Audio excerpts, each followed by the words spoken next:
الحمد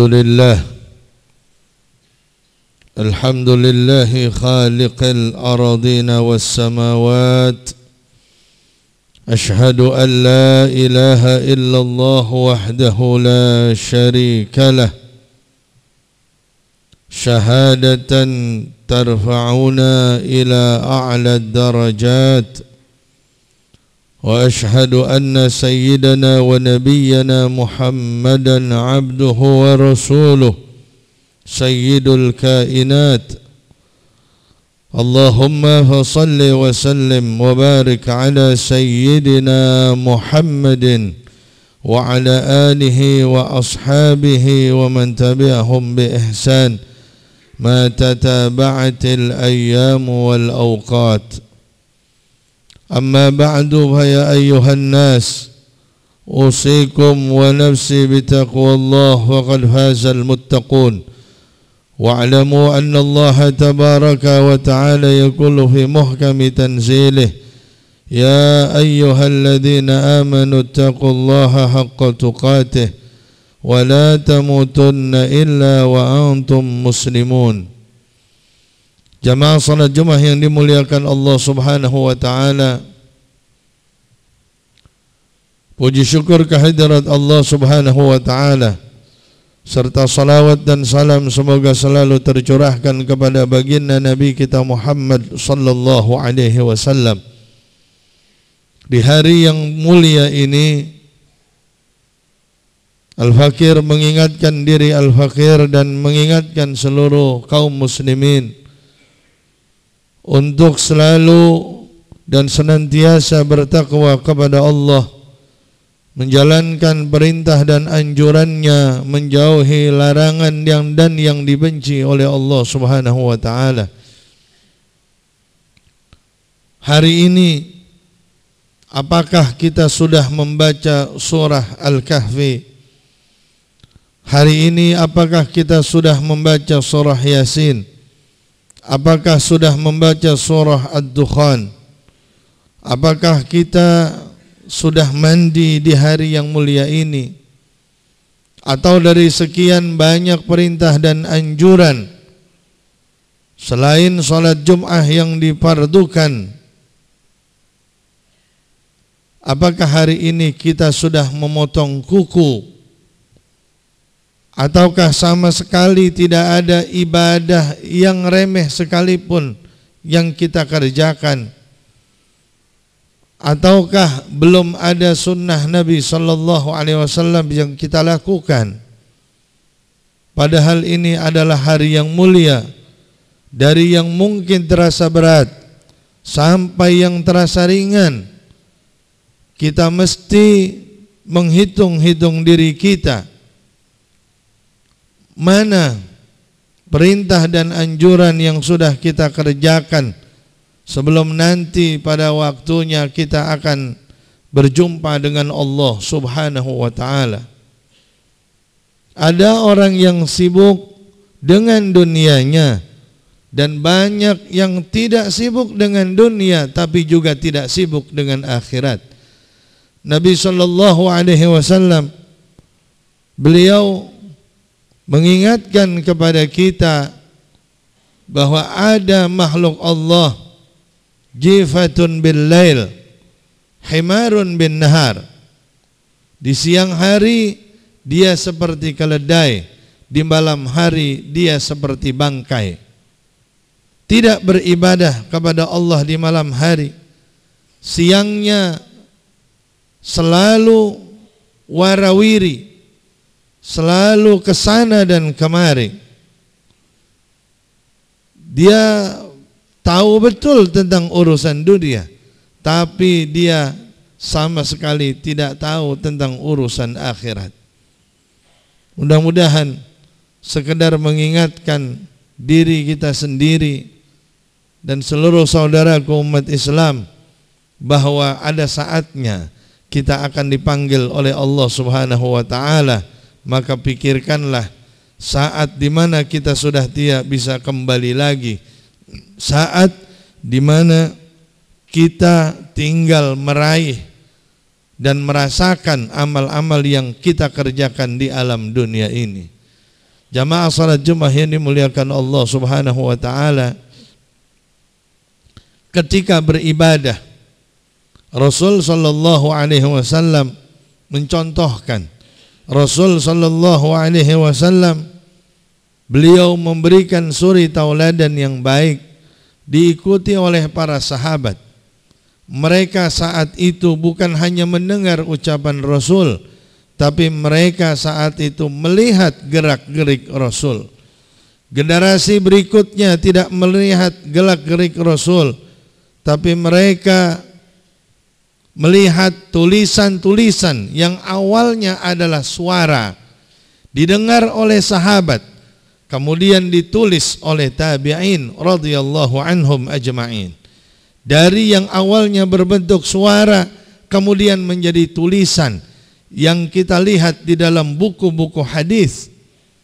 Maka untuk memahaminya kita mesti secara turun-temurun, atau istilah saat ini adalah mencari mereka yang faham, mereka yang mengerti dengan bersanad, mereka yang jelas guru-gurunya sampai dengan Rasulullah sallallahu alaihi wasallam.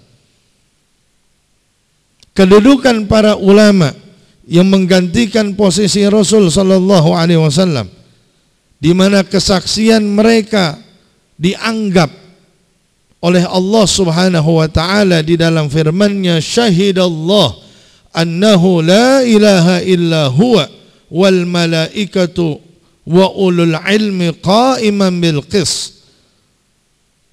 Allah Subhanahu wa taala bersaksi bahwasanya tidak ada Tuhan kecuali Allah. Malaikat pun ikut bersaksi dan ulama pun ikut bersaksi. Posisi yang lain tidak disebutkan oleh Allah Subhanahu wa taala di dalam ayat ini. Ayat ini adalah ayat di mana posisi ulama memiliki kesaksian di hadapan Allah Subhanahu wa taala, memiliki kedudukan yang tinggi sebagai pengganti Rasulullah sallallahu alaihi wasallam. Maka dari itu Al-Fakir mengingatkan bahwa Allah Subhanahu wa taala mengingatkan kita untuk selalu mengikuti ulama, tentunya yang takut kepada Allah Subhanahu wa taala. Mereka adalah manusia yang mungkin punya kesalahan karena mereka bukan para nabi dan para rasul. Akan tetapi mengikuti mereka adalah sebuah kewajiban, di mana Allah taala berfirman, fas'alu ahla dzikri in kuntum la ta'lamun. Kalian yang tidak memiliki ilmu, maka bertanyalah. Allah Subhanahu wa taala bukan hanya menyuruh untuk bertanya kepada mereka, tapi mengikuti apa yang mereka katakan. Di dalam satu kaidah usulul fiqh dikatakan al-amru bisyai'in nahyun 'an diddih. Ketika ada sebuah perintah, maka sebuah perintah itu sekaligus larangan untuk meninggalkannya. Ketika Allah menyuruh kita untuk sholat, perintah di dalam sholat bukan hanya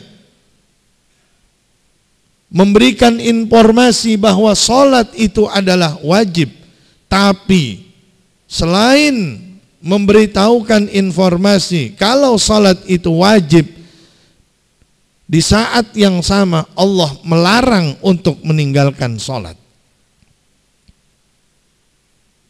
Sebagai sebuah contoh,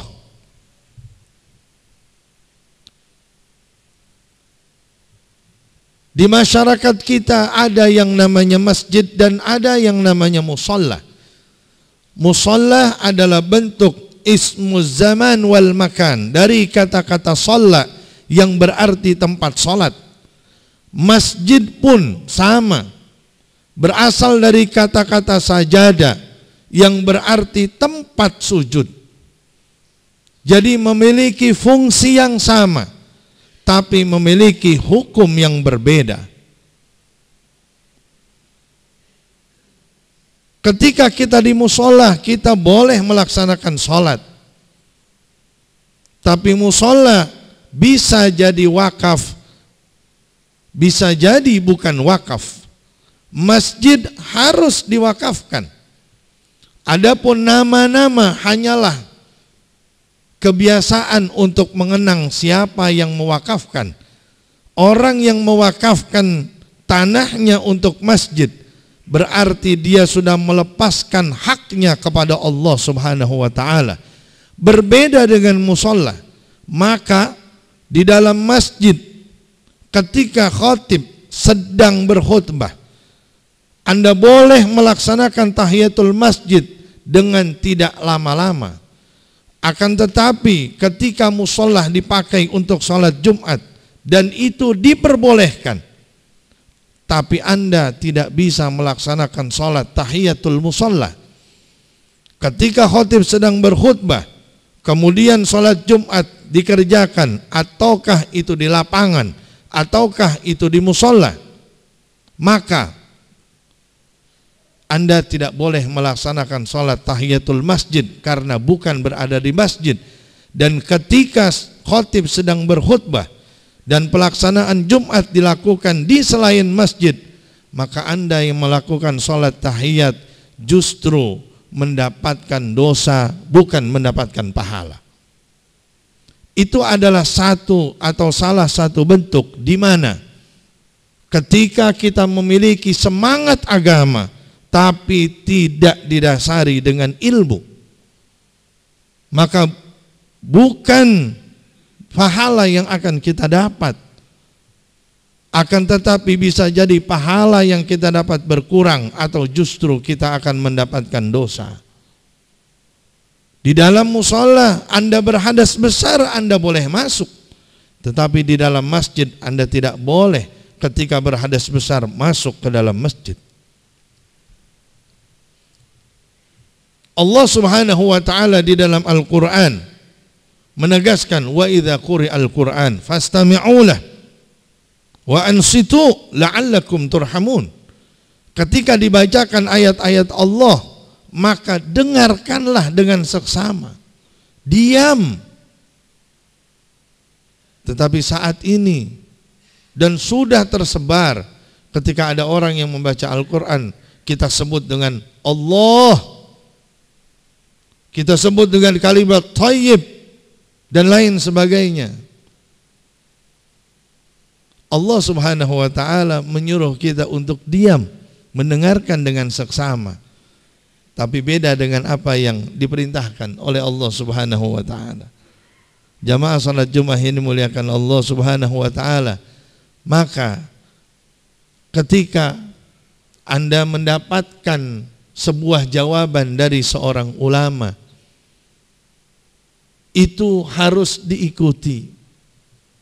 Adapun Anda tidak melakukannya, mungkin karena masih ada syahwat, hawa nafsu yang masih terbentam, tapi jangan Anda menyangkalnya karena maksiat. Insya Allah akan diampuni oleh Allah Subhanahu wa taala. Tetapi jika maksiat, Anda meyakini bahwa itu adalah bukan maksiat, atau Anda senang dan berbangga dengan maksiat, maksiat seperti itulah yang tidak diampuni oleh Allah Subhanahu wa taala. Orang yang melakukan dosa besar sekalipun, tapi dia tahu dia bersalah, dia akui kesalahannya, dia akan diampuni oleh Allah Subhanahu wa taala. Tapi orang yang melakukan maksiat, tapi dia meyakini bahwa dia di dalam kebenaran, dia tidak akan pernah kembali ke jalan Allah Subhanahu wa taala. Maka belajarlah kembali. Dan dari mana Anda belajar agama ini? Fa inna hadzal ilma dinun fanzuru amman ta'khuduna dinakum. Agama ini didasari dengan ilmu, bukan dengan hal yang lain. Anda bisa bertanya, Anda bisa berdialog dengan baik dan lain sebagainya. Fanzuru, dalam satu hadis riwayat marfu' disandarkan kepada Nabi SAW, perhatikanlah dari mana Anda belajar agama ini. Dari orang yang benar, memiliki sanad atau rantai keilmuan bersambung kepada Rasulullah atau tidak. Jagalah agama ini, karena keimananlah yang akan menentukan kekalnya kita di surga atau kekalnya kita di neraka. Barakallahu li wa lakum fil Qur'anil azim wa nafa'ani wa iyyakum bima fihi minal ayat wa dzikril hakim wa taqabbala minni wa minkum tilawatahu innahu was-sami'ul 'alim. Aqulu qawli hadza wa astaghfirullahal azim li wa lakum wa lisairil muslimina wal muslimat fastaghfiruhu innahu huwal ghafurur rahim. اللهم صل على سيدنا محمد وعلى آل سيدنا محمد. اللهم صل على سيدنا محمد وعلى آل سيدنا محمد. اللهم صل وسلم على سيدنا محمد وعلى آله وأصحابه أجمعين.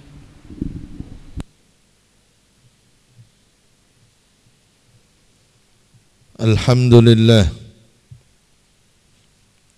حمدا كثيرا كما أمر. أشهد أن لا إله إلا الله وحده لا شريك له إرغاما لمن جهد به وكفر. وأشهد أن سيدنا ونبينا محمدا عبده ورسوله أكرم الخلائق والبشر. اللهم صل وسلم وبارك على سيدنا محمد وعلى آله وصحبه مصابيح الغرر. أما بعد فيا أيها الناس أوصيكم ونفسي بتقوى الله فقد فاز المتقون. واعلموا أن الله أمرنا وأمركم أمرا عميما فقال تعالى إن الله وملائكته يصلون على النبي يا أيها الذين آمنوا صلوا عليه وسلموا تسليما. اللهم فصل وسلم وبارك على سيدنا محمد وعلى آله وصحبه أجمعين وعلى التابعين وعلى تابع التابعين ومن تبعهم بإحسان إلى يوم الدين وعلينا معهم وفيهم برحمتك يا أرحم الراحمين. اللهم اغفر لنا والمسلمين والمسلمات والمؤمنين والمؤمنات الأحياء منهم والأموات. اللهم انصرنا والمسلمين وعافنا والمسلمين والتف بنا والمسلمين واكفنا وإياهم جميعا شر مصائب الدنيا والدين. اللهم انصرنا وانصر إخواننا في فلسطين. اللهم انصرنا وانصر إخواننا في فلسطين وأهلك عدوهم يا رب العالمين. اللهم بدد شملهم. اللهم فرج جمعهم. اللهم فل حدهم. اللهم أقل عددهم. اللهم اجعل الدائرة عليهم. اللهم أرسل العذاب إليهم برحمتك يا أرحم الراحمين. ربنا آتنا في الدنيا حسنة وفي الآخرة حسنة وقنا عذاب النار. عباد الله إن الله يأمر بالعدل والإحسان وإيتاء ذي القربى وينهى عن الفحشاء والمنكر والبغي يعظكم